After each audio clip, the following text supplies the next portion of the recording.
L'histoire commença il y a plus de 3000 ans, lorsque les premiers joints furent forgés. 3 furent donnés aux elfes, les plus drogués et les plus respectables de tous les êtres. 7 aux seigneurs nains, grands fumeurs et dealers de la montagne. Et 9 joints furent donnés à la race des hommes, qui par-dessus tout désiraient le cancer. Mais ils furent tous dupés, car dans les flammes du marchand de tabac du coin, près de la montagne du destin, ce con fuma en secret un maître joint. Un joint pour les dominer tous, un joint pour les appeler tous, et chez le marchand de tabac les fumer.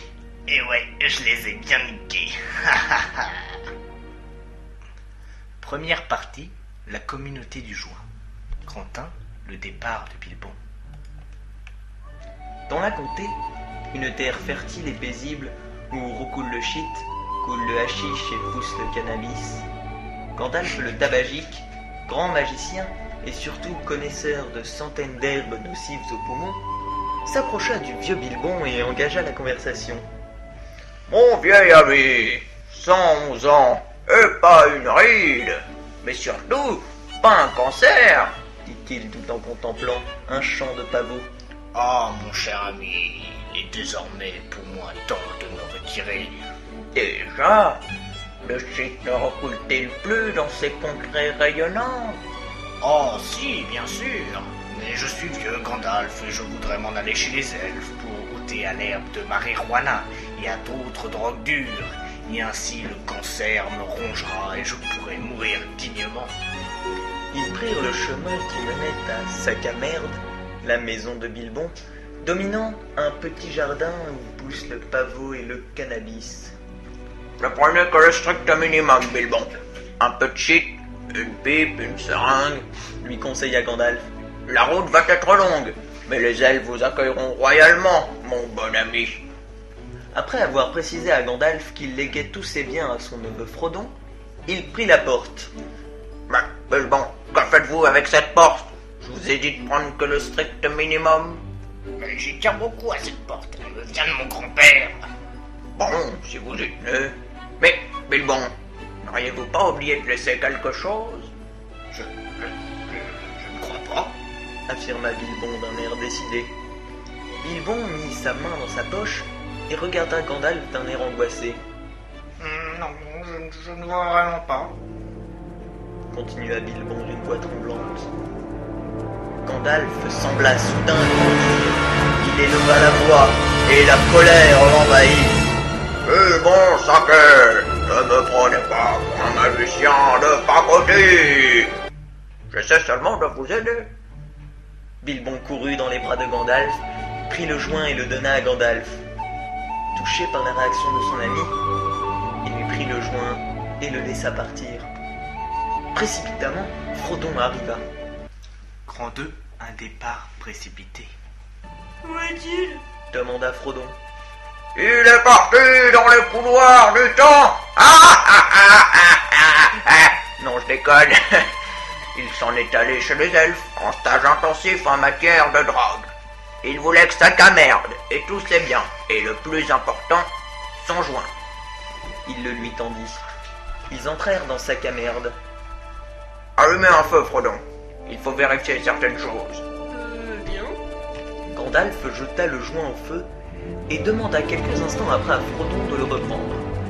Après avoir fumé un bref instant, Ouais, c'est de la bonne. des inscriptions aussi lumineuses qu'une flamme apparurent, à la grande surprise de Frodon, sur les contours du joint. Que voyez-vous? Questionna Gandalf. On dirait de l'elfique. Je ne peux pas le lire. J'en ai peur. Ceci est le joint unique, Frodon, fumé par ce con, chez le marchand de tabac du coin. Un peu plus loin dans la comté, un étrange cavalier vêtu de noir interrogeait les habitants de Shitbourg pour une raison inconnue aux yeux de Frodon. Ça va, Connor? C'est le champ d'à côté. Partez! S'écria Gandalf. Ce con cherche désespérément son joint. Il ne faut surtout pas qu'il le trouve. Soudain, un bruit interrompit Gandalf et celui-ci se dirigea vers la fenêtre. Ça Comme jus, s'écria-t-il. Que faites-vous ici? Excusez-moi, monsieur Gandalf, j'étais juste en train de fumer un peu de cannabis. Répliqua-t-il. Gandalf le saisit par le bras et le fit passer par la fenêtre. J'ai une mission pour vous, dit-il. Vous accompagnerez et protégerez Frodon jusqu'à sa destination. Fontpavot. Vous serez accueilli par un elfe nommé Elcarré.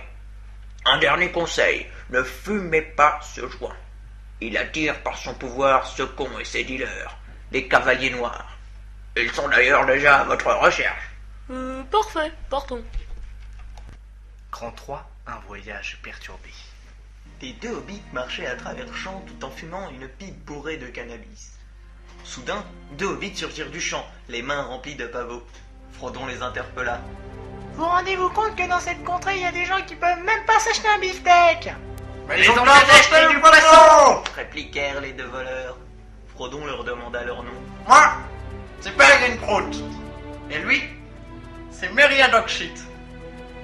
Leur discussion fut coupée par un appel aux voleurs. Courez! S'écria Pipin. Ils lâchèrent le pavot et partirent en courant. Surpris par les étranges cavaliers shootés, ils décampèrent droit devant en prenant le chemin de Fontpavot. Ils y rencontrèrent un rôdeur nommé Aragorn. Ouais, moi je m'appelle Aragorn, je suis le rôdeur. Bon, bah voilà, je guide un peu les voyageurs, tout ça. Mais leurs routes furent stoppées au Mont Fumeur par les cavaliers noirs. Les nazes fument. Ils montèrent précipitamment en haut de la colline. Putain, on est encerclés! S'écria Aragorn. Il leur donna des épées et quelques cigares. Frodon, tétanisé, se fit surprendre par une lame parsemée de tabac qui le toucha au poumon. Aragorn mit en fuite les nazes-fumes et se précipita au secours de Frodon. Le hobbit semblait souffrir énormément. Putain, j'ai trop mal. Ils marchèrent 3 jours et arrivèrent à Fontpavot.